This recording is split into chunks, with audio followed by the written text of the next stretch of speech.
Hey everyone, welcome back to the channel. Today I want to do a short video for you and show you how I'm going to maintain the batteries on my ATVs over the winter.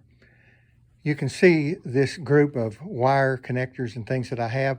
But first and foremost, I want to tell you that I have a 15-watt solar panel that I sourced from Harbor Freight years ago. And I'm going to use that, and it connects with these type of connector ends right here. These what I call two-prong trailer connectors. And so I have about an 8-foot lead here that has that two-prong trailer connector on the other end that I got with the solar panel, and I've hooked it up here to the solar panel connection here. And I bought 3 different ones of these little connectors right here like this. You see a hot in the ground and a two-prong in the middle with a fuse. And so I'm going to hook one of these to one ATV, one of these to the battery on the other ATV, put them together with this 4-prong splitter here, hook them together right here, 2 down to 1, and not use 2 of them. But then I took the third one of those and I cut the end off of it and I hooked it up here to battery.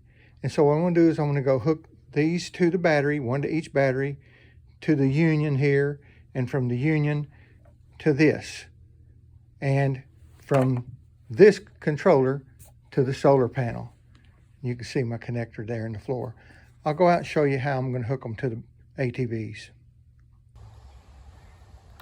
Okay, you can see how I've hooked them up here. The negative side to the negative post, and the red or the positive side to the positive post, and over then to this 4-way splitter, and then over to this battery, doing the same thing. Positive to positive, negative to negative. Then that feeds all the way around and into this charge controller, and the charge controller then goes around, and you can't see it, there's a connector down there on the ground, and it comes back around and it comes over here to my 15-watt solar panel. It's not very big, and my wife put that strap on there. I'll move that and I'll get it mounted up here on the water totes permanently, and then I'll cover these things back up and it'll start charging, and the charge controller here will do its job and kick in whenever we have some sun. But it will prevent overcharging those batteries but keep them topped off for the winter.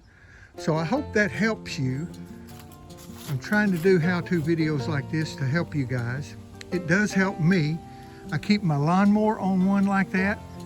I keep my outboard motor battery not in the boat, but hooked up like that. I keep my tractor that way up in the hills, and I keep my Polaris that way. So that's how we maintain our batteries, to keep them from dying and spending all that money on a new battery every year. I used to own a parts store, and people would come in and say, that's a brand new battery. I just bought it last year, used it once and put it up, and it's not working anymore. Well, the truth is they ruined that battery because they did not maintain it. A battery needs electricity maintained in it. It needs charged all the time. Not charging all the time, but needs to be charged all the time. And if you'll keep your batteries maintained, they'll last for years. Hey, hit the like button so that YouTube's algorithm will push this out to more people. Thanks a million for checking in on the channel. God bless you guys. Have a great day.